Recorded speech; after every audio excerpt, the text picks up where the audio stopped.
परिचय।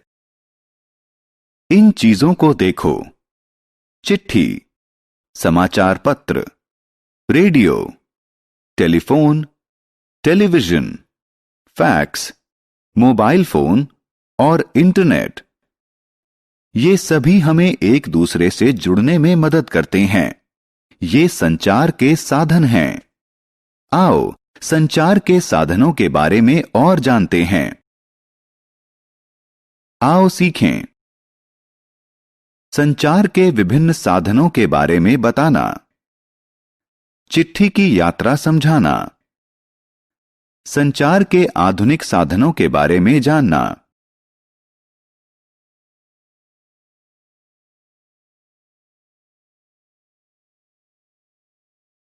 चिट्ठी।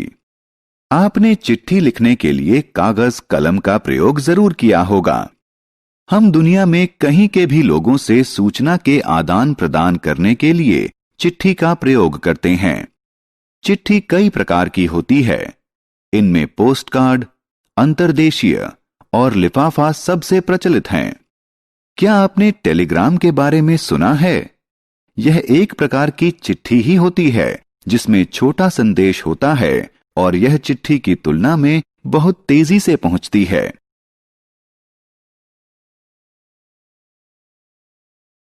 चिट्ठी का सफर। क्या आप जानते हैं वह कौन है? हां, वह डाकिया है। हमारी चिट्ठी, लिफाफा और पार्सल लाता है। आओ जानें कि वह चिट्ठी कैसे पहुंचाता है। जब आप चिट्ठी लिख लेते हैं तब आप सबसे ऊपर उस आदमी का नाम और पता लिखते हैं जिसे चिट्ठी भेजनी है। यदि आप लिफाफा भेज रहे हैं तो उस पर उचित मूल्य का टिकट लगाना होता है। इसके बाद आप चिट्ठी को डाक बक्से में डाल देते हैं, जहां से डाकिया उसे इकट्ठा करके डाकघर ले जाता है।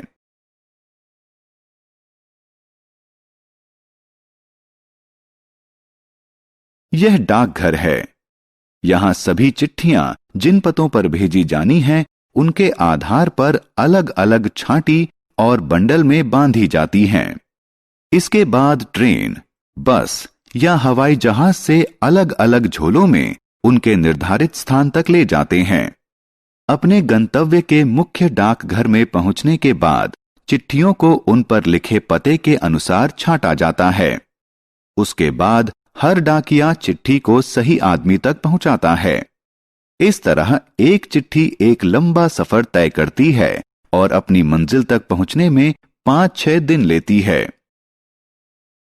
समाचार पत्र। यह एक समाचार पत्र है।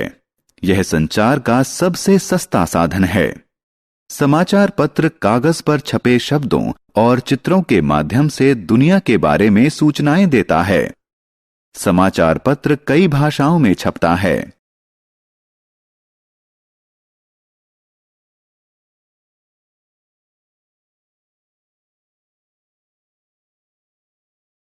रेडियो और टेलीविजन। दोस्तों, आओ संचार के कुछ अन्य साधनों के बारे में जानें। कुछ लोग समाचार पढ़ना पसंद नहीं करते। वो समाचार सुन सकते हैं। रेडियो हमें समाचार और विभिन्न गाने सुनने में मदद करता है। टेलीविजन हमें दूर हो रही चीजों को देखने और सुनने दोनों की सुविधा देता है। हमारे घरों में हम टेलीविजन पर फिल्म, शिक्षाप्रद कार्यक्रम, खेलकूद और समाचार देख सकते हैं।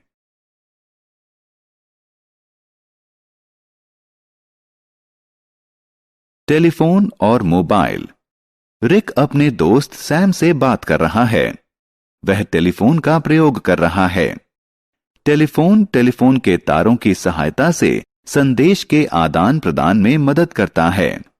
हम सभी जानते हैं कि मोबाइल फोन ने टेलीफोन की जगह ले ली है। मोबाइल फोन को लेकर कहीं भी जा सकते हैं। यह फोन से ज्यादा उपयोगी है। फैक्स। फैक्स सुदूर के किसी व्यक्ति के पास फैक्स मशीन के माध्यम से पहुंचने वाला लिखित या टंकित संदेश होता है। फैक्स मशीन टेलीफोन लाइन का प्रयोग करती है। इंटरनेट। आज कंप्यूटर और इंटरनेट का युग है। ईमेल कंप्यूटर और इंटरनेट के माध्यम से भेजा जाने वाला टंकित संदेश है। ये माउस के एक ही क्लिक से किसी संदेश को कुछ ही सेकंडों में पहुंचाने में सहायक होते हैं। हमने क्या चर्चा की? चिट्ठी, समाचार पत्र, radio, telephone, television, fax, mobile phone और इंटरनेट संचार के विभिन्न साधन हैं। एक चिट्ठी हम तक पहुंचने से पहले 5-6 दिन का सफर तय करती है। रेडियो हमें समाचार और विभिन्न गाने सुनाने में मदद करता है। समाचार पत्र कागज पर छपे शब्दों और चित्रों के माध्यम से दुनिया के बारे में सूचनाएं देता है।